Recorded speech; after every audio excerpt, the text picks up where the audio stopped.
नमस्कार दोस्तों, विश्वास एजुकेशन प्राइवेट लिमिटेड में आपका हार्दिक स्वागत है। दोस्तों, आज 8 मार्च 2022 है और जैसा कि हम सभी जानते हैं कि आज अंतर्राष्ट्रीय महिला दिवस का आयोजन किया गया है। तो विश्वास एजुकेशन चूंकि एक आईएएस, आईपीएस और जीपीएससी क्लास 1-2 की तैयारी करने वाले लड़कों को मार्गदर्शन देता है, तो उसकी भी यह जिम्मेदारी बनती है कि आज अंतर्राष्ट्रीय महिला दिवस पर यानी 8 मार्च को महिलाओं से संबंधित कुछ बातें आपके समक्ष में रखूं।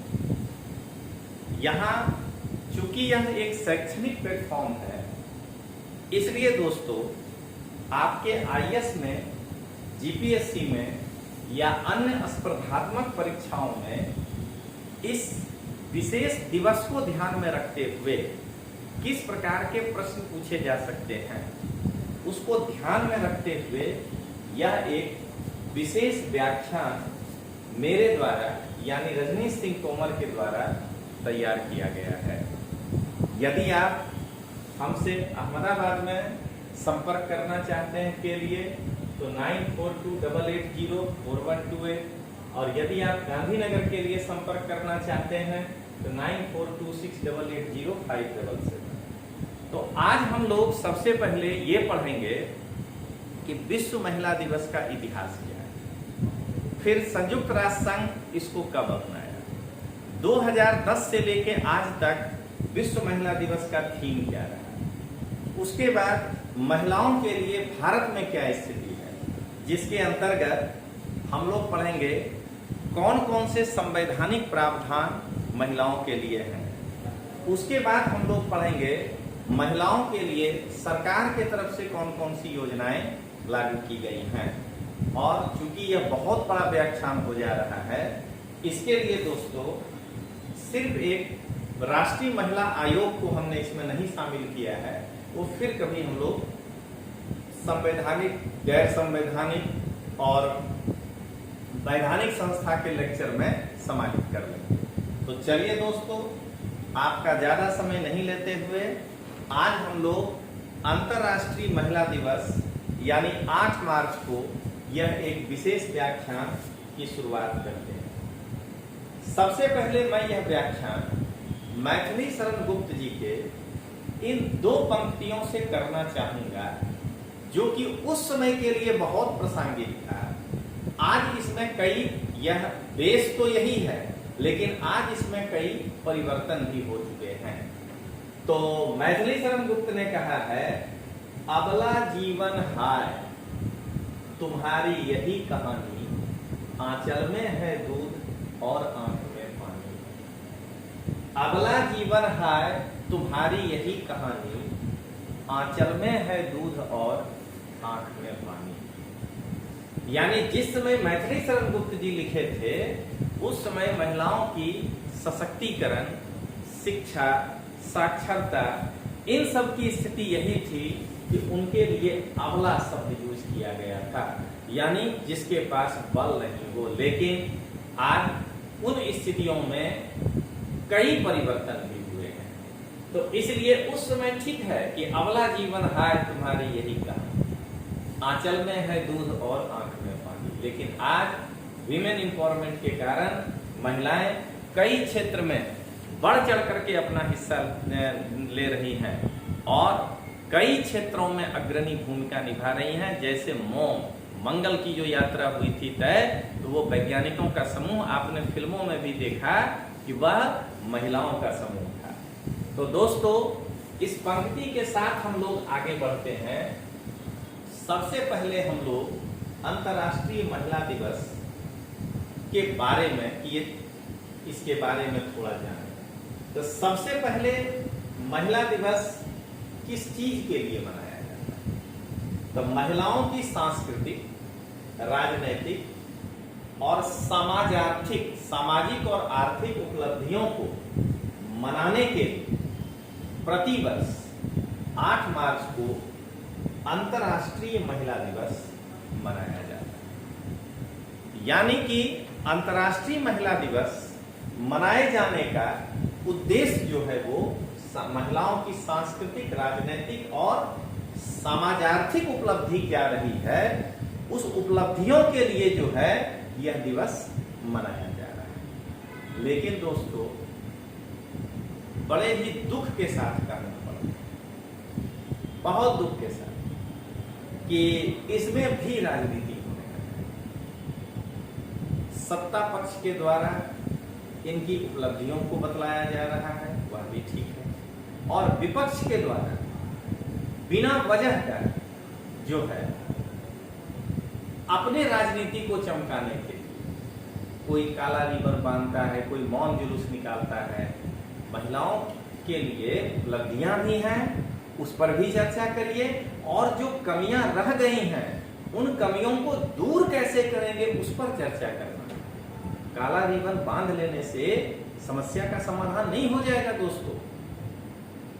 हम लोग उस काले रिबन बांधने वालों से यह पूछें कि जरा ये बताओ तुम्हारे पास ब्लूप्रिंट क्या है, जो तुम जिस चीज को लेकर के आगे बढ़े हो, तो वो बंगला झांकने लगेंगे। तो हम एक सजग नागरिक हैं, राजनीति की ओर नहीं जाएंगे, और हमेशा महिला दिवस उनकी सामाजिक, सांस्कृतिक, आर्थिक और राजनीतिक उपलब्धियों के लिए मनाएंगे, और इन उपलब्धियों में जो कमियां रह गई हैं उन कमियों को, क्योंकि यह एक निरंतर प्रक्रिया है, अगले महिला दिवस के पहले यथासंभव कितना दूर कर सकते हैं इसके लिए प्रयास करेंगे, और खोटी राजनीति नहीं करेंगे।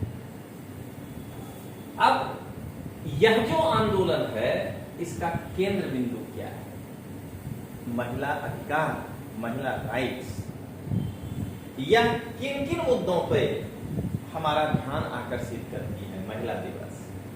तो हमेशा पुरुष प्रधान समाज में, जहां की हम हड़प्पा काल में देख चुके हैं कि हड़प्पाई समाज एक मातृसत्तात्मक समाज था। महिलाओं के पास कई प्रकार के डिसीजन पावर थे। वैदिक काल में भी, पूर्व वैदिक काल में आप क्या देख रहे हैं?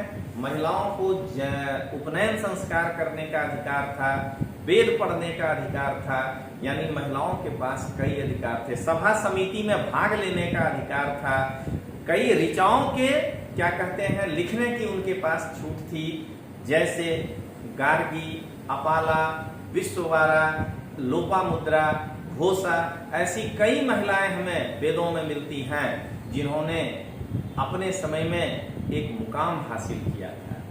लेकिन जैसे जैसे समाज आगे बढ़ता गया और जैसे जैसे पुरुष प्रधान समाज ने महिलाओं के ऊपर बंदिश लगाना शुरू किया, तो आज महिलाएं सबसे पहले उनके जो मुद्दे ध्यान पे आकर्षित होते हैं वो है लैंगिक समानता। उनको इक्वलिटी का दर्जा देना है। दोस्तों, मेरा यहीं पर एक जो है और कहना होता है कि लैंगिक समानता क्यों? अगर महिला योग्य है तो वो हमसे भी ऊपर जाके काम करें, समानता से भी ऊपर जाके काम करें। हाँ, लैंगिक समानता का मतलब है कि उनके पोजीशन को प्राप्त करने के लिए इस पोजीशन को उनके साथ कोई भेदभाव ना हो, ये पहला है। तो इस लैंगिक समानता के लिए मैं सभी पक्षों से बताऊंगा। आज मैं इसीलिए शाम को ये जो है वीडियो मैं आपके लिए कर रहा हूं शूटिंग, कि दिन भर मैंने गुजरात में महिला दिवस पर गतिविधियों को देखा। सत्ता पक्ष भी जो है क्या महिलाओं को लैंगिक समानता दे रहा है? तो इसका जवाब है नहीं।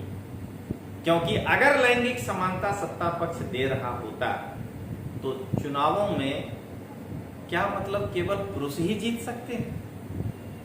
तो वो जरूर आधी सीट महिलाओं को दे दिए होते बिना कानून बनाए हुए। और ये जो विपक्ष के लोग कोई भी पार्टी के हों, आज जो विरोध किए हैं इस राज्य में काली पट्टी बांधकर, क्या वो इस बात के खातिरी देंगे कि वो अपने चुनाव में लैंगिक समानता लेकर के आ जाएंगे महिलाओं के लिए? सत्ता पक्ष का भी यही हालत है कि उनके प्रदेश अध्यक्ष से लेकर के किसी भी पार्टी में जाइए, प्रदेश अध्यक्ष से लेकर के ऊंचे सभी सीट पुरुषों के हाथ में है और एक अलग से महिला विंग बना के उनको छोड़ दिया गया है कि आप पुरुषों के अधीन काम करें। और ये जो विपक्षी दल हैं तो वो भी तो उनका ही नकल कर रहे हैं ना, कि उनके पास भी जो है मेन जो बॉडी है वो जरा बताएं गुजरात राज्य को कि वो क्या परिवर्तन करेंगे गुजरात में। वो बताएं गुजरात राज्य को कि उनके मेन बॉडी में कितनी महिलाएं हैं, क्या उनके अध्यक्ष महिला हैं, उनके संगठन महामंत्री महिला हैं, या उनमें नेता जो लिख करके लोग अपने पार्टी का नाम लिख के अपना नाम लिखते हैं, तो क्या कोई ऐसी महिला का फोटो छपता है वहां? किस बात की आप महिला का विरोध कर रहे हैं? सरकार का विरोध कैसे आप कर रहे हैं? तो दोस्तों ध्यान रखिएगा, यह महिला अधिकार के लैंगिक समानता के लिए तो है, लेकिन सिवाय 8 मार्च को खाना पूर्ति करने के अलावा ये लोग कुछ नहीं करते हैं, चाहे सत्ता पक्ष हो, चाहे विपक्ष हो, चाहे त्रिपक्ष हो। लैंगिक समानता बिल्कुल नहीं है। वरना वो अपनी पार्टी में ये कहें कि मैं अध्यक्ष तो संगठन महामंत्री महिला, अध्यक्ष महिला तो संगठन महामंत्री पुरुष, तब मैं मानूंगा कि 8 मार्च को उनका विरोध, किसी भी दल का विरोध वो सही था। चलिए दोस्तों, राजनीतिक नहीं बनाना है। प्रजनन संबंधी अधिकार, बिल्कुल किसी भी परिवार में बच्चे का आना या नहीं आना ये उसका पुरुष तय करता है, महिला तय नहीं कर पाती। तो क्या ये प्रजनन संबंधी अधिकार जो है ये क्या कहते हैं हम दे पा रहे हैं? ये आकर्षण है। और हम जो देख रहे हैं महिलाओं के खिलाफ हिंसा और दुर्व्यवहार, तो क्या ये हिंसा और दुर्व्यवहार जो महिलाओं के खिलाफ है ये कैसे कम हो सके, इसके लिए ध्यान आकर्षित कोई करा पा रहा है? तो जवाब है नहीं। चलिए दोस्तों अब आगे देखें। लेकिन आप जब आईएएस का प्रिपरेशन करते हैं या जीपीएससी का, तो ध्यान रखिएगा कि महिला दिवस के अवसर पर ये जो है ये निम्न मुद्दों को आकर्षित करता है, वो है लैंगिक समानता, प्रजनन संबंधी अधिकार और महिला के खिलाफ हिंसा और दुर्व्यवहार। अब आइए इसका इतिहास। 28 फरवरी 1909 ईस्वी को थेरेसा मार्केल के सुझाव पर सोशलिस्ट पार्टी ऑफ अमेरिका के द्वारा न्यूयॉर्क में प्रथम कथित महिला दिवस का आयोजन किया गया था।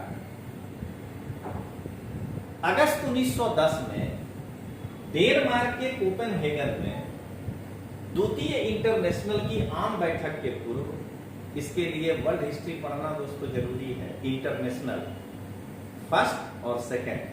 तो आज चूंकि महिलाओं पे चर्चा कर रहे हैं, किसी दिन आएंगे तो इस पर भी स्पेशल लेक्चर लेके आ जाएंगे।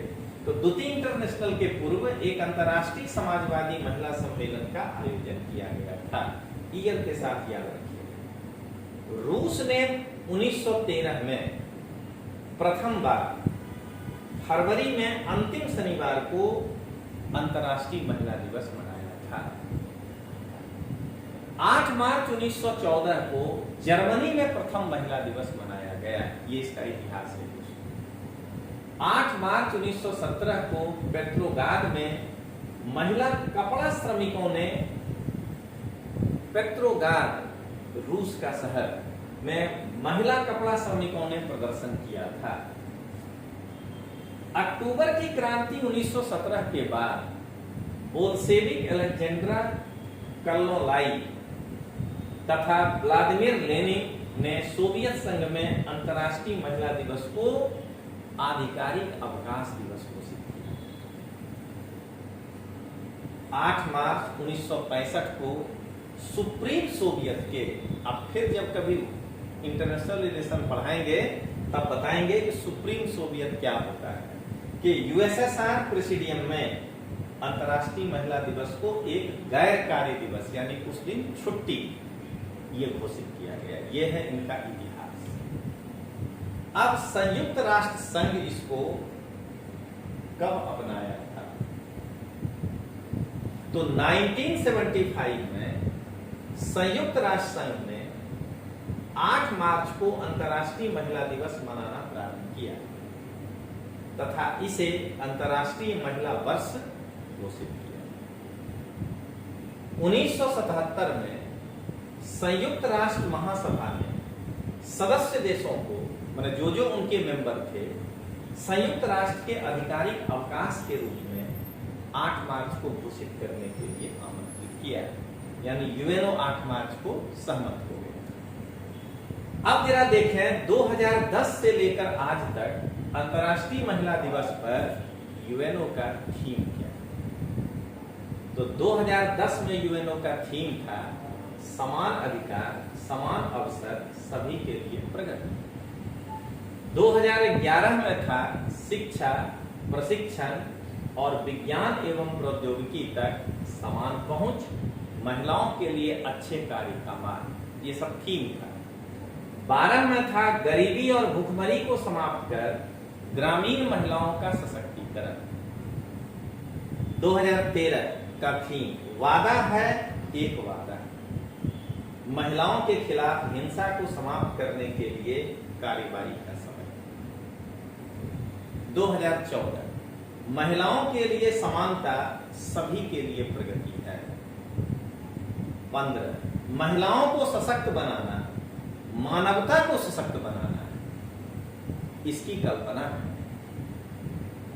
2016 प्लैनेट 2030 माने ग्रह 2030 तक 50-50 यानी लैंगिक समानता 50-50 हो जाए। 2017 का थीम था कार्य की बदलती दुनिया में महिलाएं, ग्रह 2030 तक 50-50। 2018 अब समय है ग्रामीण एवं शहरी महिलाओं के जीवन में बदलाव हो।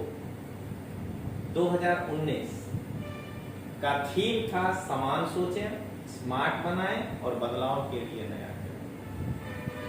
2020 मैं पीढ़ी का सम्मान हूं, महिलाओं के अधिकारों का एहसास। और अब आपके परीक्षा के लिए 21 और 22 वाला इंपॉर्टेंट है।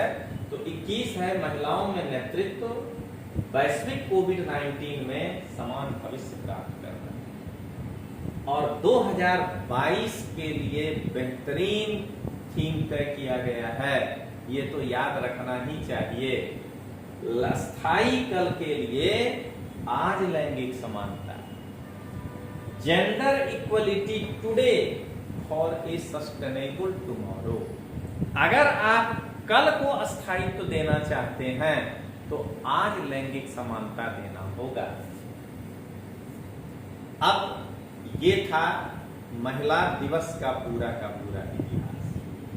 अब आगे बढ़ने के पहले एक कविता हमने YouTube से लिया है, मैं उनका नाम भी बताऊंगा, बहुत अच्छा लगा। वो नारी पर, सृष्टि नहीं नारी बिना यही जगत आधार, नर के हर रूप की महिमा बड़ी अपार। जिस घर में होता नहीं नारी का सम्मान, देवी पूजन व्यर्थ है, व्यर्थ वहां सब दान। लक्ष्मी दुर्गा शारदा सब नारी के रूप, देवी सी गरिमा मिले नारी जन्म अनूप। कठिन परिस्थिति में सदा लेती खुद को ढाल, एक नारी एक बहती नदी जीवन करे निहाल। इनकी कविता बहुत लंबी है, ये गरिमा अंजुल जी हैं, मैं उन्हें स्पेशल थैंक्स दे रहा हूं आज उनके इस कविता पर, और इसलिए मैंने आज उनको कोट किया है। अगर कोई मुझसे उच्चारण में भूल हुई हो तो मैं गरिमा जी आपसे क्षमा प्रार्थी हूं। नारी नारी का नहीं क्यों प्रॉब्लम है, देती आई साथ, शायद उसका इसलिए रिक्त रहा है हाथ। इस कविता के बाद अब हम भारत में महिलाओं की स्थिति पर चर्चा करेंगे।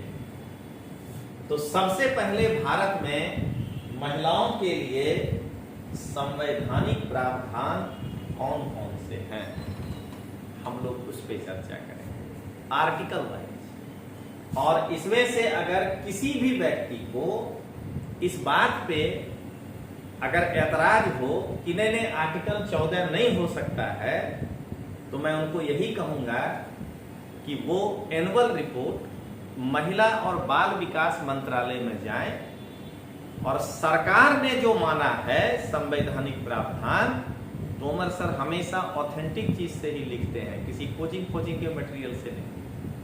तो वहां जो लिखा है वो सरकार का मानना है, आप उसको बाईपास नहीं कर सकते हैं। तो चलिए पहले देखें महिलाओं के लिए संवैधानिक प्रावधान। आर्टिकल 14, राज्य भारत के राज्य क्षेत्र में किसी व्यक्ति को विधि के समक्ष समता से या विधियों के समान संरक्षण से वंचित नहीं करेगा। अगर ये बात हम तोमर सर के पढ़ाने का यही स्टाइल होता है क्लास में पॉलिटी, अगर हम ये बात क्लास में पढ़ाते समय ये कहते हैं कि यह नागरिक और विदेशी दोनों के लिए आर्टिकल है, क्योंकि यहाँ व्यक्ति शब्द लिखा हुआ है, तो आज महिला दिवस पर यह भी तो कह सकते हैं कि व्यक्ति का मतलब पुरुष और महिला दोनों होता है। तो यह आर्टिकल यह कहता है कि चाहे पुरुष हो या महिला, आज के लिए ऐसे पढ़ना है, विधि के समान समता के समक्ष समता और विधि के समान संरक्षण से उनको वंचित नहीं किया जाएगा। आज मैं इस आर्टिकल को महिलाओं के रिस्पेक्ट में आपको पढ़ के सुनाऊंगा। आर्टिकल 15(1)(3) से नहीं शुरू करना है। राज्य किसी नागरिक के विरुद्ध केवल धर्म, मूलवंश, जाति, लिंग, जन्मस्थान या इनमें से किसी आधार पर कोई विभेद नहीं करेगा।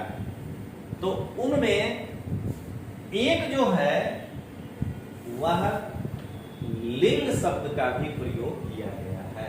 ये देखिए, इसमें एक लिंग शब्द का भी प्रयोग किया गया है और लिंग में पुल्लिंग और स्त्रीलिंग दोनों ही आता है। तो आर्टिकल 15(1) जो है वो महिलाओं के लिए भी है, ये हमें समझना होगा। अब आइए आर्टिकल 15(2), कोई नागरिक केवल धर्म, मूलवंश, जाति, लिंग, यानी फिर ये महिलाओं के लिए कि उनके साथ भी नहीं कर सकते उस आधार पर, जन्मस्थान या इनमें से किसी आधार पर एक दुकान, सार्वजनिक भोजनालयों, होटलों तथा सार्वजनिक मनोरंजन के स्थानों में प्रवेश या पूर्णतः या भागतः राज्य निधि से पोषित या साधारण जनता के प्रयोग के लिए समर्पित कुओं, तालाबों, स्नानाघाटों, सड़कों तथा सार्वजनिक समागम के स्थान के उपयोग के संबंध में किसी भी निर्योग्यता, दायित्व, निर्बंधन या शर्त के अधीन नहीं होगा। तो इसमें यही समझना है कि दुकान, सार्वजनिक भोजनालय, होटल के स्थान में लिंग के आधार पर भी आप प्रवेश से रोक नहीं सकते हैं कि इसमें महिला नहीं आएगी। या सरकार अगर किसी में पैसा लगा दिया तो कुआं, तालाब, स्नाना घाट, सड़क पर भी आप ये नहीं कर सकते हैं लिंग के आधार पर, बाकी तो सब है।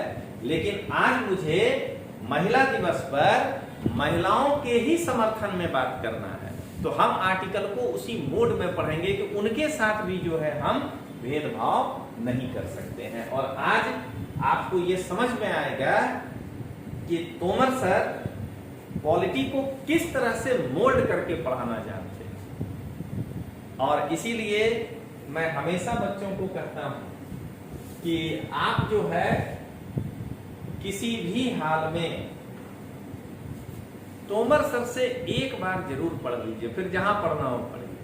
मैं अपना पढ़ाई नहीं कर रहा हूं, लेकिन ये मैं बता रहा हूं कि आपका दिमाग खुल जाएगा। कॉम्पिटिटिव फील्ड अलग है, भीड़ अलग है, लेकिन उसमें घुसकर 100 में 78 टिक मारना इतने डिटेल्स नॉलेज पर होगा। चलिए 15(3), ये तो इजी है। इस अनुच्छेद की कोई बात राज्य की स्त्रियों और बालकों के लिए कोई विशेष उपबंध करने से निवारित नहीं करेगी। यानी कि अगर सरकार एक स्पेशल महिला बस चला दिया तो 15(1) के तहत आप कहेंगे कि लिंग में ये नहीं कहा है पुल्लिंग, यानी पुल्लिंग से भी विभेद नहीं कर सकते हैं, 15(1) ये कहता है। तो इस आधार पर वो महिला बस इलीगल होना चाहिए, नहीं होना चाहिए, क्योंकि 15(3) कहता है कि इस अनुच्छेद की कोई बात राज्य की महिलाओं और बालकों के लिए कोई विशेष उपबंध करने से निवारित नहीं करेगी। अब आइए अनुच्छेद 16(2), राज्य के अधीन सार्वजनिक नियोजन या पद के संबंध। यहां भी हम महिलाओं के हिसाब से आज व्याख्या करेंगे, है तो धर्म के आधार पे, मूल वंश के आधार पे, जाति के आधार पे, लिंग के आधार पे, उद्भव, निवास स्थान या इनमें से किसी आधार पर कोई भी नागरिक अपात्र नहीं होगा और ना ही उनसे कोई विभेद किया जाएगा। इसका मतलब राज्य के अधीन सार्वजनिक जो नियोजन है उस नियोजन के संबंध में लिंग के आधार पर कोई विभेद नहीं किया जाएगा। अब आइए आर्टिकल 39, राज्य, अब सीधा 39 नीति निर्देशक तत्व अपनी नीति का विशिष्ट तथा इस प्रकार संचालन करेगा कि सुनिश्चित रूप से, यानी सरकार अपनी पॉलिसी इस प्रकार से बनाएगी कि पुरुष और स्त्री सभी नागरिकों को समान रूप से जीविका का पर्याप्त अवसर प्राप्त करने का अधिकार होगा, यानी पुरुष और महिलाओं दोनों को आजीविका प्राप्त करने का अधिकार होगा। अभी तो मैं पूरा पढ़ा नहीं पाया हूं, अभी बाकी है, लेकिन इतना ही पढ़ने के बाद रोम रोम मेरा पुलकित हो गया और बाबा साहब को सैल्यूट करने का मन करता है। आप जरा एक बार सोच करके देखिए कि आज के दिन में बाबा साहब अम्बेडकर जो हैं, बाबा साहब अम्बेडकर जी, वो आम जनता को क्या लगता है कि नहीं ये तो केवल SC ST के लिए बनाए होंगे। जरा देखिए कि क्या अगर ड्राफ्टिंग कमेटी में चेयरमैन होने के नाते वो इन चीजों को नहीं रखे होते तो आज महिला इस चीज के लिए संघर्ष कर रही होती। और आज विपक्षी पार्टी, कहीं की भी कोई भी विपक्षी दल हो, कहीं कोई सत्ता में है कोई विपक्ष में है पूरे भारत में, तो आज विपक्षी पार्टी महिलाओं के साथ इस मुद्दे पर राजनीति करवा रही होती कि क्या तुम ये अधिकार पाओगी, और वो खुद जब सत्ता में आते तो नहीं करते। तो दोस्तों ये हुआ बी, पुरुष और महिला दोनों को समान कार्य के लिए समान वेतन हो। पुरुष और महिला कर्मकारों के स्वास्थ्य और शक्ति का तथा बालकों की सुकुमार अवस्था का दुरुपयोग न हो तथा आर्थिक आवश्यकता से विवश होकर नागरिकों को ऐसे रोजगार में न जाना पड़े जो उनकी आयु और शक्ति के अनुकूल न हो। तो क्या देख रहे हैं, पुरुष और महिला दोनों कर्मकार, तो यानी महिला को भी ऐसा काम नहीं करना पड़े जो उनके स्वास्थ्य और शक्ति का जहां दुरुपयोग हो। आर्टिकल 42, राज्य काम की न्याय संगत और मार्गोचित दशाओं को सुनिश्चित करने के लिए, और देखिए महिला संबंधी तथा प्रसूति सहायता के लिए उपबंध करेगा। आर्टिकल 46, राज्य जनता के दुर्बल वर्गों के, इसका मतलब केवल क्यों निकाल रहे हैं कि दुर्बल वर्ग का मतलब OBC SC ST होता है, दुर्बल वर्ग का मतलब होता है महिला भी। तो दुर्बल वर्गों के शिक्षा और अर्थ संबंधी हितों की विशेष सावधानी से अभिवृद्धि करेगा और सामाजिक अन्याय और सभी प्रकार के शोषण से महिलाओं के प्रति जो सामाजिक अन्याय है और शोषण है उसकी रक्षा करेगा। अनुच्छेद 47, राज्य अपने लोगों के पोषाहार स्तर और जीवन के स्तर को ऊंचा करने का प्रयास करेगा। आपको लगेगा इसमें महिला संबंधी बात कहाँ है? अगर भारतीय सामाजिक परंपरा में घर में सबसे बाद में कोई खाना खाती है तो वो माँ है, पत्नी। तो पोषाहार की कमी सबसे ज्यादा उनको ही है। इसलिए मैं उम्मीद करता हूं कि कम से कम आज के दिन सभी पॉलिटिकल पार्टी ये अनुच्छेद 47 को पढ़ें और समझें कि ये पोषाहार महिलाओं के लिए है। चलिए अब आगे देखते हैं आर्टिकल 51A(e) भारत के सभी लोग ऐसी प्रथाओं का त्याग करें जो महिलाओं के सम्मान के विरुद्ध हो। अब जरा बता दीजिए कि जो हमारे समाज में ये प्रथा है, सुबह से शाम तक कहाँ हम संविधान पढ़ रहे हैं और कहाँ हम गांव के उन चीजों को एक रोज देखिए घूमेगा कि महिलाओं को सुबह उठकर ये करना चाहिए, ये करना चाहिए। भाई आप क्या कोई संस्था है सर्टिफिकेट देने वाले? ऐसा कोई प्रथा नहीं आप अपनाइए जिससे कि महिलाओं के सम्मान के खिलाफ आए। ये हमारा मौलिक कर्तव्य बनता है, लेकिन हम पुरुष प्रधान समाज में होने के कारण हर दिन उन्हीं प्रथाओं को अपनाते हैं जिसमें महिलाओं के सम्मान के विरुद्ध जो है बात, हम कर्तव्य नहीं निभा पाते। अनुच्छेद 243G अब आ जाइए नगर पालिका और पंचायत। अनुसूची 11 के साथ पठित में वहां क्या लिखा है? शिक्षा, परिवार कल्याण, स्वास्थ्य एवं स्वच्छता के अतिरिक्त महिला एवं बाल विकास कार्यक्रम को पंचायत को सौंपने के संस्थानीकरण का प्रावधान है। महिलाओं से संबंधित चीज पंचायत स्तर पे करने की बात कही गई। 243(3) प्रत्येक पंचायत में प्रत्यक्ष निर्वाचन द्वारा भरे जाने वाले स्थान, वहां आरक्षण लिखा गया, स्थानों की कुल संख्या के कम से कम 1/3 स्थान महिलाओं के लिए आरक्षित रहेंगे और ऐसे स्थान किसी पंचायत में भिन्न भिन्न निर्वाचन क्षेत्रों को चक्रानुक्रम से आवंटित किए जा सकें। आर्टिकल 243(3) प्रत्येक नगर पालिका में, अब जो ग्राम पंचायत था उससे प्रत्येक नगर पालिका में निर्वाचन, फिर यही पढ़ना है, प्रत्येक नगर पालिका में निर्वाचन और यहां से एक निर्वाचन में 1/3 स्थान जो है वो महिलाओं के लिए आरक्षित होंगे। और 243(ख) कि ग्राम या किसी अन्य स्तर पर पंचायतों में अध्यक्षों के पद पर SC/ST के साथ साथ महिलाओं के सीट भी आरक्षित रहेंगे। तो इतना जब आप, और 243(4) इतना जब आप लिखेंगे तब जाकर के आप ये देख लीजिए 200 शब्द में ये प्रश्न हो गया। अगर कहे कि महिलाओं के लिए संवैधानिक प्रावधान कौन कौन से, इसलिए दोस्तों आप जो है डिटेल्स पढ़ने का हैबिट डालिए। जब तक आप डिटेल्स नहीं पढ़ेंगे तब तक इधर उधर गाइड से काटते रहेंगे और आपको सही मार्क नहीं मिलेगा। अब आइए महिलाओं के लिए कानूनी प्रावधान। 2 मैं डिटेल्स बताऊंगा, अब बाकी फिर अन्य प्रावधानों की चर्चा करेंगे। विधि व्यवसायी महिला अधिनियम 1923, लीगल प्रैक्टिशनर्स वुमेन एक्ट 1923। आप सोचिए कि अंग्रेजों के राज में सोच लिया गया कि भाई कोई भी महिला सिर्फ लिंग के आधार पर विधि व्यवसाय के लिए अयोग्य घोषित नहीं होगी। यानी एक महिला अगर वकालत की पढ़ाई पास कर चुकी है तो आप उसको महिला के नाम पर वकालत करने से नहीं रोकेंगे, ये उस समय सोच लिया गया और आज हम पुरुष मानसिकता का शिकार हैं।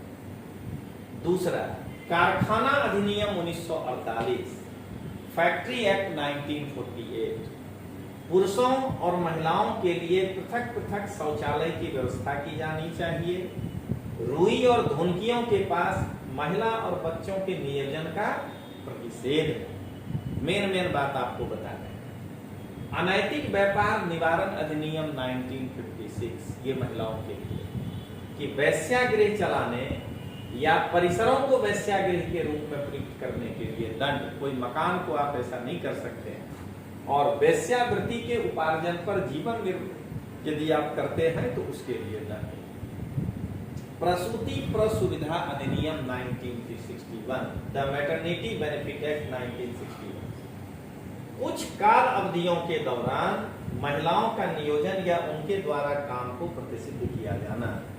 मान लीजिए महिला प्रेग्नेंट हैं और अब तो बहुत पहले ही उनको छुट्टी मिल जाती है, 6 महीना पहले, लेकिन यहाँ लिखा है कुछ काल अवधि कि अंतिम समय में तो कम से कम उनको आप काम पे ना बुलाएं।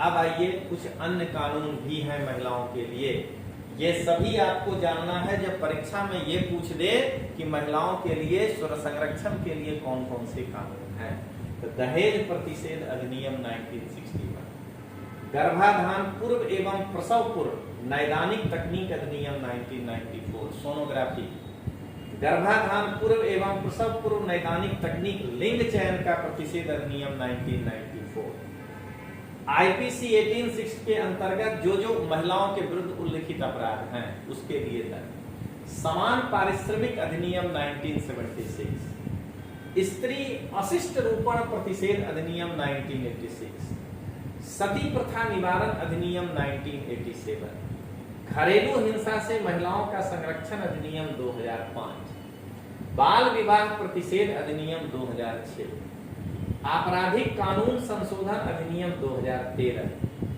कार्यस्थल पर महिलाओं का यौन उत्पीड़न निवारण प्रतिषेध अधिनियम 2013। इतने कानून महिलाओं के संरक्षण है। आज इस प्लेटफॉर्म से दोस्तों मैं आपको आईएएस और जीपीएससी में इस एक टॉपिक में कितना पढ़ना चाहिए वो बता रहे हैं विश्व महिला दिवस के अवसर। और आप अगर यूपीएससी के मेंस का सिलेबस देखेंगे तो आपको वहां सोशल इशू करके एक टॉपिक है जीएस पेपर 1 में, वहां के लिए तो ये रामबाण है जब आप देखेंगे। अब आइए, एक इंफॉर्मेशन है आपके लिए दोस्तों कि अहमदाबाद ब्रांच में जीपीएससी क्लास 1, 2, पीआई, एसटीआई, डीवाईएसओ और डिप्टी मामलतदार 2020 में जो एग्जाम हो सकता है आ जाए, उसके लिए फ्री मार्गदर्शन सेमिनार रखें। और यह सेमिनार इसी डिजिटल बोर्ड पर लेकिन क्लास में होगा। आप क्लास आइए और वहां पूरा डिजिटल प्रेजेंटेशन आपको करेंगे कि किस क्या क्या करेंगे। ये 14 मार्च को शाम को 5 to 7 है। इस डिजिटल प्रेजेंटेशन में अगर आप शामिल होना चाहते हैं तो आप 9428804128, अगर आप कहें तो मैं एक बार नंबर भी लिख दूं, आप 9428804128 अथवा 9427253077 पर रजिस्ट्रेशन कराना फर्जियात है, क्योंकि ये जो है हम ऑफलाइन जो सेमिनार देने जा रहे हैं और बेहतरीन प्रेजेंटेशन 2 घंटे ऐसा डिजिटली करेंगे, एक एक बिंदु आपका क्लियर कर देंगे। कैसे आप जीपीएससी में पास करते हैं करेंगे, कैसे आपको 450 प्लस, तो उसका आकर्षण क्या रहेगा। 5 to 7 है, आपको इस पर रजिस्ट्रेशन कराना फर्जियात है। क्या आपको समझाएंगे जीपीएससी के परीक्षा के पैटर्न के ऊपर डिटेल्स आपको चाहिए 1 घंटा। प्रारंभिक परीक्षा में 150 प्लस आप कैसे पाएंगे उसकी रणनीति आपको बताएंगे। मेंस में 450 प्लस, क्योंकि मेरे ही विद्यार्थी मयंक ताला को इसी बार 450 प्लस मार्क आया। ये पहली बार नहीं है, 2017 में अक्षर व्यास को भी 441 मार्क आया था दोस्तों। तो 450 प्लस की रणनीति पर चर्चा करेंगे और मेंस में गुजराती, अंग्रेजी और निबंध में आप कैसे अच्छा मार्क लाएंगे उस पर आपके साथ चर्चा करेंगे। तो आप रजिस्ट्रेशन इस पे करा सकते हैं और ये 410 आरबीएस कॉम्प्लेक्स, एचके कॉलेज निशा में, आश्रम रोड, अहमदाबाद पे होगा। चलिए दोस्तों आगे बढ़ते हैं। अब महिलाओं के लिए सरकार की ओर से कौन कौन सी योजनाएं चलाई जा रही है। प्रधानमंत्री मातृ वंदना योजना अभी सबसे ज्यादा चर्चा में है। तो 31 दिसंबर 2016 को, आज नहीं, 31 दिसंबर 2016 को राष्ट्र के नाम अपने संबोधन में प्रधानमंत्री जी ने मातृत्व लाभ कार्यक्रम के अंतर्गत एक अखिल भारतीय कार्यान्वयन की घोषणा की कि एक ऐसा अखिल भारतीय हम काम करेंगे जिससे कि मातृत्व लाभ कार्यक्रम चालू होगा। प्रधानमंत्री के इस घोषणा पर 17 मई 2017 को मंत्रिमंडल ने अनुमोदन किया। हालांकि यह योजना, अगर मुझसे पूछिए तो यह नई योजना नहीं है। पहले से इंदिरा गांधी मातृत्व सहयोग योजना चलाई जा रही थी और इसी का नाम चेंज करके प्रधानमंत्री मातृत्व वय वंदना योजना किया गया। कुछ फीचर भी जोड़े गए, ऐसा नहीं है कि खाली नाम बदल दिया गया। इसको चलाता कौन है? तो महिला एवं बाल विकास मंत्रालय के द्वारा इसको लागू किया गया। प्रधानमंत्री मातृ वय वंदना योजना का उद्देश्य क्या है? तो गर्भावस्था, प्रसव और स्तनपान के दौरान उचित अभ्यास, देखभाल और संस्थागत सेवा उपयोग को बढ़ावा देना। महिलाओं को प्रथम 6 महीनों के लिए प्रारंभिक और अनन्य स्तनपान सहित पोषण और आहार प्रथाओं का पालन करने के लिए प्रोत्साहित करना। पहला 6 महीना बच्चे के जन्म के बाद जो है वो क्या क्या खाएं और बच्चे को किस तरह से पहला 6 महीने दूध पिलाएं अपना, उसके लिए उनको प्रोत्साहित करना। गर्भवती और स्तनपान कराने वाली माताओं को बेहतर स्वास्थ्य और पोषण के लिए नगद प्रोत्साहन देना। गर्भावस्था और स्तनपान कराने के दौरान डीबीटी, डायरेक्ट जो है बेनिफिट ट्रांसफर के रूप में गर्भवती महिलाओं और स्तनपान कराने वाली माताओं के बैंक या डाकघर खाते में सीधे 5,000 रुपए का नगद प्रोत्साहन राशि 3 किस्तों में दी जाए। नहीं तो पहले बार ही आप ले लिए, उसके बाद वो पैसा खर्च हो गया और आप जो है पुरुष प्रधान समाज है, पुरुष अपने ऊपर खर्च कर लिया, महिलाओं के लिए कुछ छोड़ा नहीं। तो पहली किस्त जैसे ही गर्भ धारण होता है उसका आप जो पंजीकरण रजिस्ट्रेशन कराएंगे 1,000 रुपया आपको मिलेगा। दूसरी किस्त कम से कम 1 प्रसव पूर्व जांच कराइए, यानी गर्भ धारण के 6 मास के बाद अगर आप कोई जांच कराए हों तो 2,000 रुपया। बच्चे के जन्म का अगर पंजीकरण हो गया, तीसरा केस, या बच्चे ने बीसीजी, ओपीवी, डीपीटी और हेपेटाइटिस बी या इसके समतुल्य कोई एक प्रथम चक्र का टीका ले लिया तो 2,000। ये हम टीकाकरण अभियान को भी प्रोत्साहित कर रहे हैं। लाभार्थी को जननी सुरक्षा योजना के अंतर्गत भी 1,000 रुपया एक्स्ट्रा मिलेगा, जिसके कारण उनको टोटल 6,000 का लाभ मिलेगा। सभी पात्र गर्भवती महिलाएं परिवार के पहले जीवित बच्चे के लिए इस योजना के अंतर्गत लाभ की अधिकार हैं, हकदार हैं। यह है पात्रता। लेकिन अपात्रता क्या है? तो सरकारी या सार्वजनिक क्षेत्र के उपक्रम में काम करने वाले कर्मचारी को नहीं मिलेगा। वह व्यक्ति जो किसी अन्य कानून के अंतर्गत अगर ऐसा कोई लाभ ले रहा हो तो उसको नहीं मिलेगा। अब आइए, प्रधानमंत्री मातृ वंदना योजना एक सेंटर के द्वारा स्पॉन्सर्ड कार्यक्रम है, ये ध्यान में रखना है। केंद्र और राज्य और वैसे यूनियन टेरिटरी जहां विधानसभा है, दिल्ली, पौंडीचेरी, वहां 60 और 40 के रेशियो में होगा। 40% उनको खर्च करना है, 60% केंद्र देगा। केंद्र और पूर्वोत्तर राज्यों में, नॉर्थ ईस्ट और हिमालयी राज्यों में, जो राज्य हिमालय पर्वत पे है, वहां 90% केंद्र देगा, 10% जो है वो राज्य देगा। इसके बाद विधानसभा विहीन यूनियन टेरिटरी में, वैसा विधानसभा यूनियन टेरिटरी जिसको विधानसभा नहीं है, दादरा नागर दमन दीव, लद्दाख, चंडीगढ़, उनको तो 100%। ये था प्रधानमंत्री वय वंदना योजना। अब आइए दोस्तों, महिला शक्ति केंद्र स्कीम, एमएसके। महिला शक्ति केंद्र योजना केंद्रीय और राज्य या संघ राज्य क्षेत्र दोनों स्तर पर महिलाओं के लिए आश्रयित योजनाओं और कार्यक्रमों के अंतर क्षेत्रक अभिसरण को सुगम बनाने के। इस योजना के तहत 115 आकांक्षी जिलों में सामुदायिक भागीदारी के माध्यम से ग्रामीण महिलाओं के सशक्तिकरण की परिकल्पना है। सरकार की महिला केंद्रित योजनाओं और कार्यक्रमों के बारे में जागरूकता पैदा करने के लिए 115 आकांक्षी जिलों में योजना के तहत तैनात छात्र और वॉलेंटियर आखिरी मील के लिंकेज प्रदान कर सकते हैं। प्रत्येक राज्य संघ राज्य क्षेत्र में राज्य महिला संसाधन केंद्र और जिला स्तरीय महिला केंद्र भी राज्य / जिला और राष्ट्रीय स्तर के बीच कड़ी के रूप में काम करेंगे। योजना जागरूकता सृजन और प्रशिक्षित एवं क्षमता निर्माण के माध्यम से सरकारी लाभ प्राप्त करने के लिए ग्रामीण महिलाओं के लिए एक इंटरफेस का प्रावधान।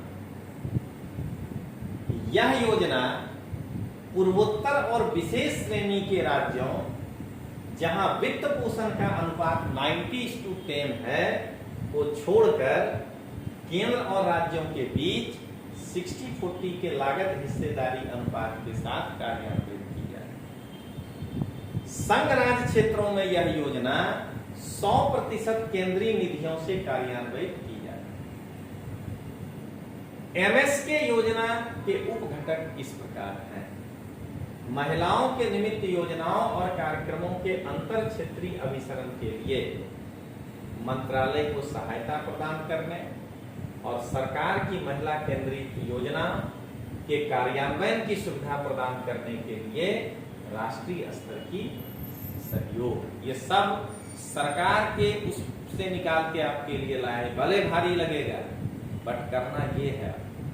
राज्य और संघ राज्य क्षेत्र स्तर प्रभावी समन्वय के जरिए महिलाओं के निमित्त कार्यक्रमों और योजनाओं के कार्यान्वयन के लिए बेटी बचाओ बेटी पढ़ाओ गतिविधियों को सुदृढ़ बनाने के लिए भी निधियां निर्मुक्त नहीं होंगी।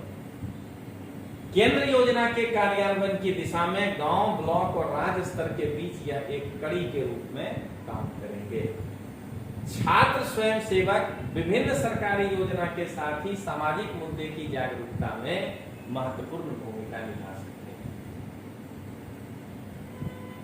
आर्थिक सर्वेक्षण 2019-20 ये कहता है, उसके पेज का है यहाँ नाम 292 कि भारत में महिला कार्यबल की भागीदारी बेहतर करने के लिए एमएसके योजना को प्रमुख पहलों में से एक के रूप में शामिल किया गया है। अब आइए वन स्टॉप सेंटर। हिंसक अपराधों का सामना करने वाली अनेक महिलाओं को यह पता ही नहीं होता है कि वह अपनी सहायता के लिए कहां जाए। उनके लिए पूरे देश में वन स्टॉप सेंटर की स्थापना की गई है। यह सखी सेंटर के नाम से लोकप्रिय है।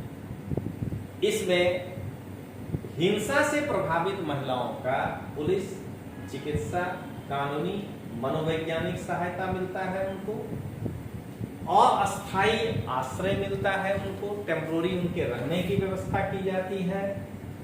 और इन सारे सुविधाओं को एक ही जगह से मिल सके, इसके लिए 1 अप्रैल 2015 से इस योजना की वन स्टॉप सेंटर की शुरुआत की गई। इसकी फंडिंग निर्भया निधि के माध्यम से की जाए। अब तक देश के 730 जिलों के लिए 733 ओएससी का अनुमोदन किया गया है। अब तक 34 राज्यों और संघ राज्य क्षेत्रों में 699 वन स्टॉप सेंटर कार्यरत हैं। ओएससी का मतलब वन स्टॉप सेंटर। इन केंद्रों ने 3 लाख से अधिक महिलाओं को सहयोग किया है। महिलाओं को सर्वोत्तम सुलभ पहुंच और सहयोग प्रदान करने के लिए ओएससी को 181 महिला हेल्पलाइन ये प्रदान किया गया है। अब आइए महिला हेल्पलाइन। 1 अप्रैल 2015 से महिला हेल्पलाइन की शुरुआत की गई।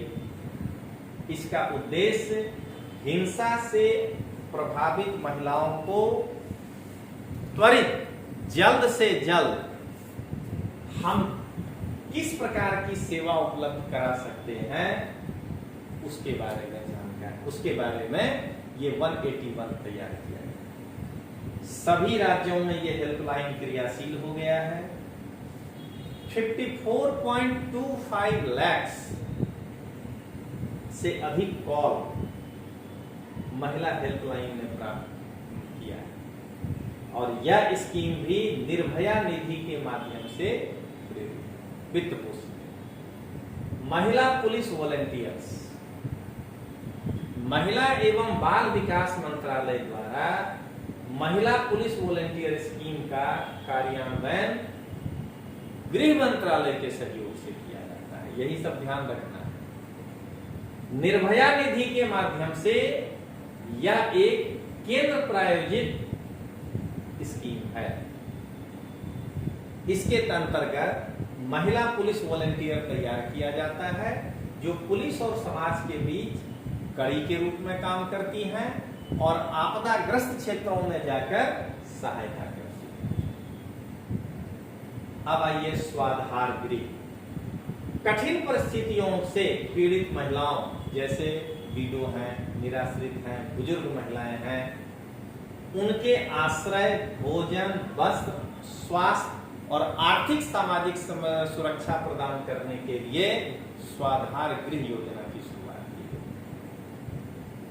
यह एक केंद्रीय प्रायोजित अम्ब्रेला स्कीम है जो महिलाओं का संरक्षण और सशक्तिकरण की उप स्कीम के रूप में चलाई जा रही है। सेम वही पूर्वोत्तर और हिमालयी राज्यों में 90:10, अन्य जगह 60 और 40 और यह 1 जनवरी 2016 से चलाई जा रही है। इसके अंतर्गत आपदाग्रस्त महिलाओं तथा किसी स्वाभाविक और आर्थिक सहायता विहीन महिलाओं की आश्रय, भोजन, कपड़ा, चिकित्सा इन सबों की आवश्यकताओं को पूरा करना। दुर्भाग्यपूर्ण परिस्थितियों का शिकार होने के कारण बाधित हुई अपनी भावनात्मक क्षमता को पुनः प्राप्त करने में उन्हें समर्थ बनाना। समाज में पुनः समायोजन के लिए कदम उठाने में सक्षम बनाने हेतु उन्हें कानूनी सहायता देनी। आर्थिक और भावनात्मक तौर पर, ऐसा नहीं कि कमरा दे दिया आप रहिए, उनको मदद करिए आर्थिक और भावनात्मक और उसका पुनर्वास करें। स्वाधार स्कीम के तहत वर्ष 2021 के लिए 360 स्वाधार गृहों से 7,755 महिलाएं लाभान्वित हुई। अब आइए कामकाजी महिला हॉस्टल स्कीम। इसका उद्देश्य कामकाजी महिलाओं को सुरक्षित और किफायती आवास उपलब्ध कराना। इन हॉस्टलों में डे केयर सुविधा भी उपलब्ध है उनके बच्चों के लिए और मंत्रालय, एनजीओ या राज्य सरकारों से ऐसे हॉस्टलों की स्थापना के लिए फाइनेंस असिस्टेंट देता है।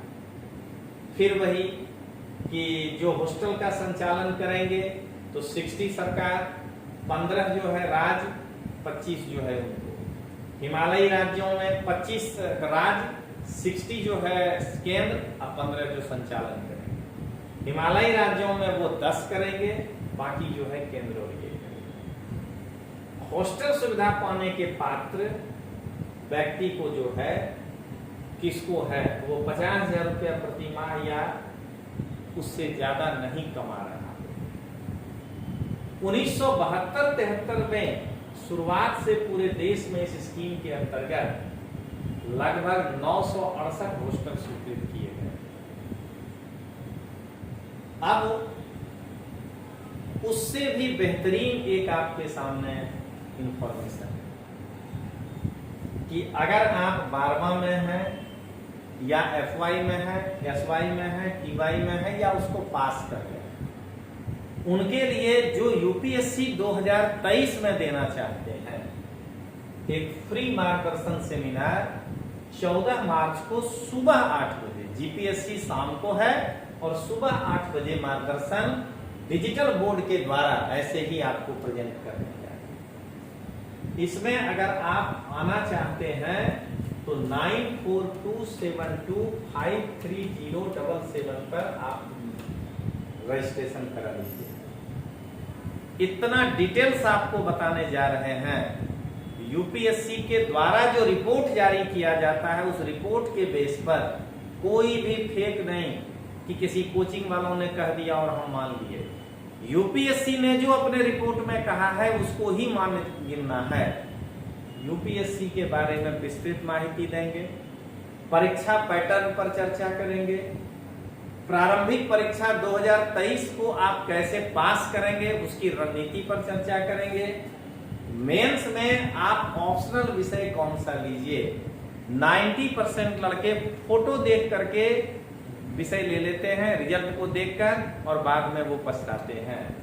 और मुख्य परीक्षा में जो सामान्य अध्ययन है और वर्तमान प्रवाह उसकी तैयारी कैसे करें, और अंत में आपको ऑथेंटिक बुक लिस्ट बताएंगे, एकदम ऑथेंटिक। तो इसके लिए 9427253077 पर संपर्क करिएगा।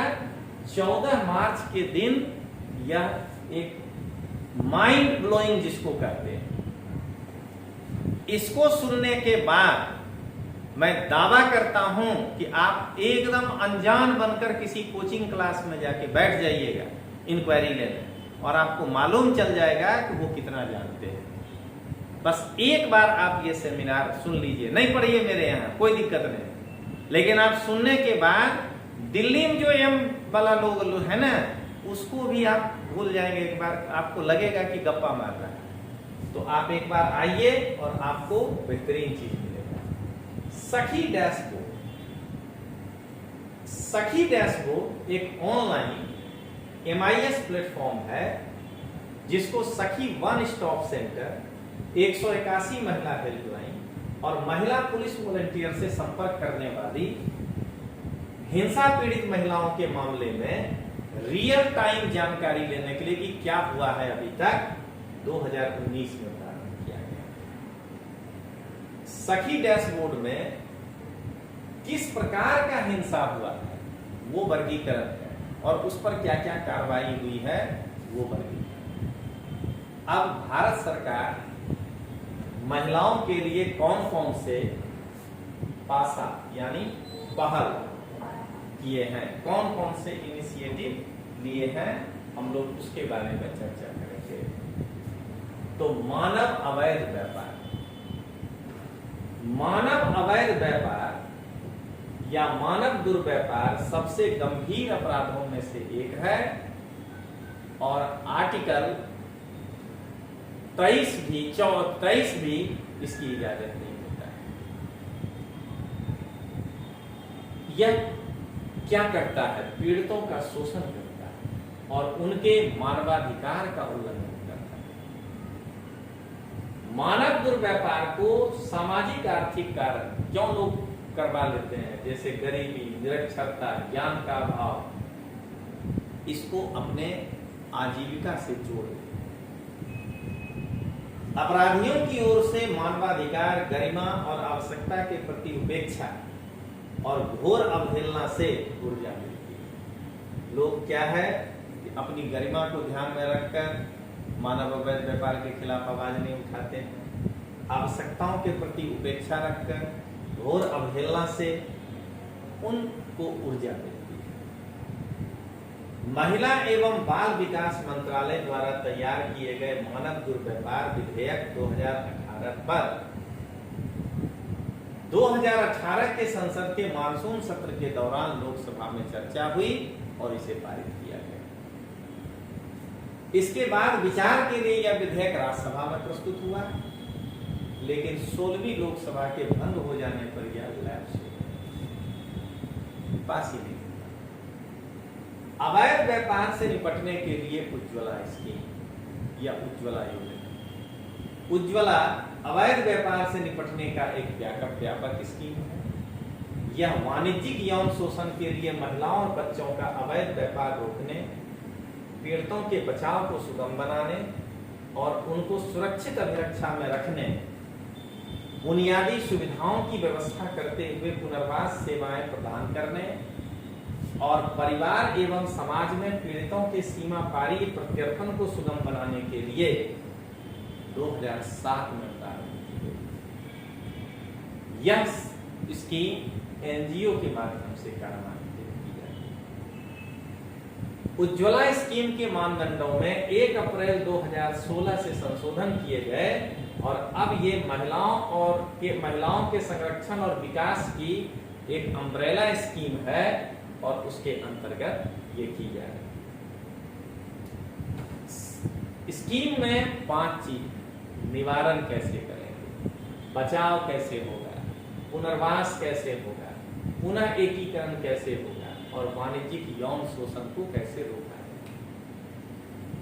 इसके तहत कुछ गतिविधियां हैं: सामुदायिक सतर्कता समूहों का गठन, संवेदीकरण कार्यशाला, जागरूकता सृजन कार्यशाला, इसके लिए वर्कशॉप आयोजित करिए, शोषण के स्थान से पीड़ितों को कैसे सुरक्षित बाहर निकालते हैं, उनको फिर से समाज में कैसे भेजते हैं, इन चीजों पर ध्यान दें।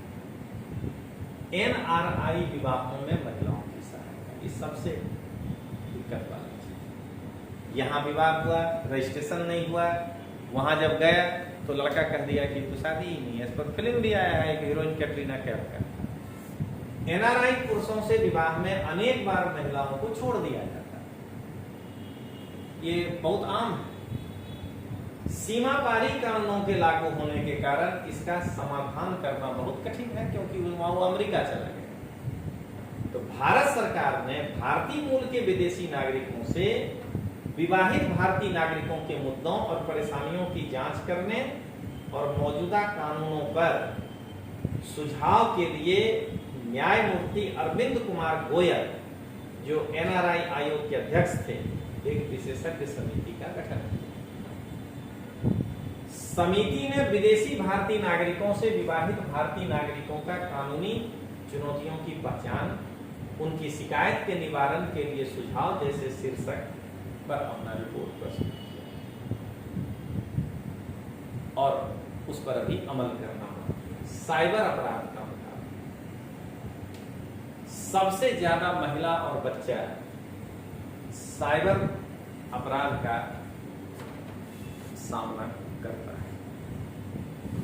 तो मंत्रालय साइबर अपराध से मुकाबला करने के लिए एक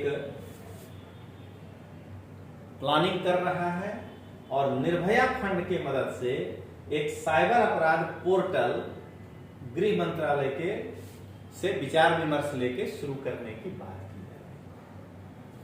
यह पोर्टल नागरिकों से चाइल्ड पोर्नोग्राफी, बाल यौन शोषण सामग्री, यौन विशिष्ट सामग्री, इन पर ऑनलाइन शिकायत प्राप्त करता है और फिर उसको ट्रैक करके उसके विरुद्ध कार्रवाई करता है। जो भी शिकायत है वो कंप्लेन mwcd@gov.in पर कर सकते हैं। अब आइए यौन अपराधियों पर डाटाबेस। यौन अपराधियों का नेशनल डेटाबेस देश में यौन अपराधियों के केंद्रीय डेटाबेस जो है वो गृह मंत्रालय के द्वारा सृजित किए गए। मंत्रालय ने इसके लिए एक शिकायत निवारण कक्ष बनाया है जहां आप ऑनलाइन शिकायत कर सकते हैं, उसकी जांच होगी और उस पर जो है कार्रवाई की जाएगी।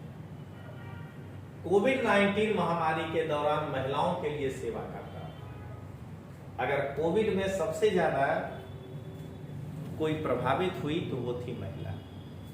तो आपदा और महामारी के दौरान महिला बच्चे ही प्रभावित हुए, तो इसलिए उस दौरान उनको चिकित्सकीय सहायता, मनोवैज्ञानिक, विधिक काउंसलिंग, ये सब देने के लिए 25 मार्च 2020 को कोविड-19 के कारण जो लॉकडाउन लगाया गया था, तो उसके लिए कई हेल्पलाइन सेवाओं की शुरुआत की गई। अब आइए निर्भया फंड, देश में महिलाओं की सुरक्षा के लिए। निर्भया फंड में 1000 करोड़ 2013 में आवंटित हुआ था, जो 2019-20 में 550 करोड़ हो गया और 20-21 में भी लमसम 500 करोड़ के आसपास है। 25 मार्च 2015 को सरकार इसका मूल्यांकन किया और उसके बाद ये डेटा जो आपको दिखा रहे हैं वो दिखा करके इस पर जो है किया।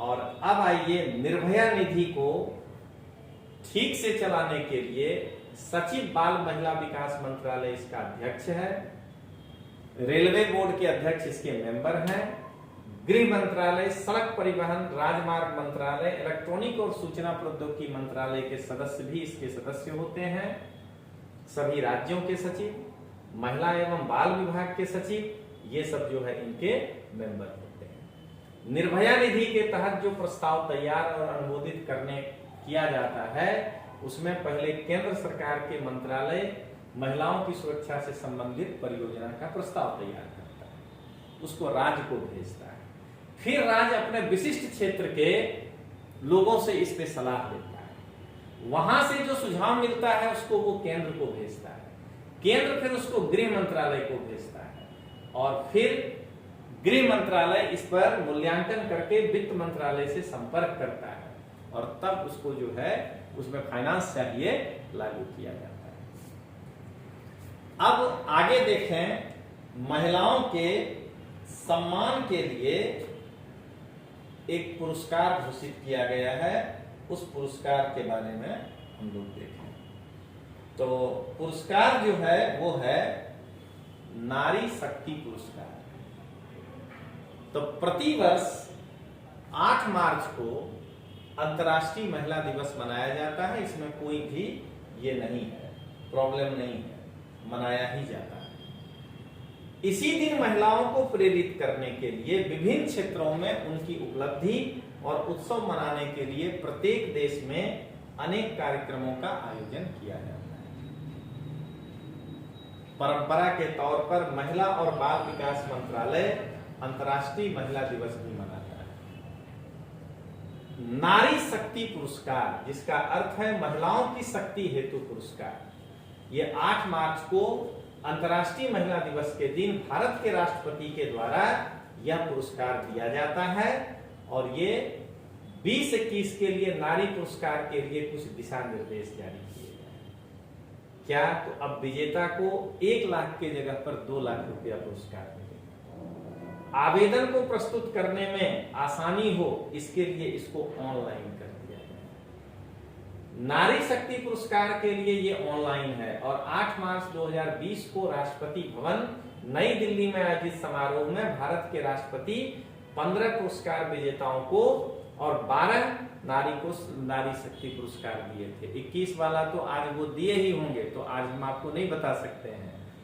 ये था हमारा आज महिला दिवस पर। ये एक यूपीएससी और जीपीएससी के परीक्षा को ध्यान में रखते हुए कहा गया है। अगर इसमें कोई शब्दों के चयन में भूल हुई हो तो हम माफी मांगते हैं।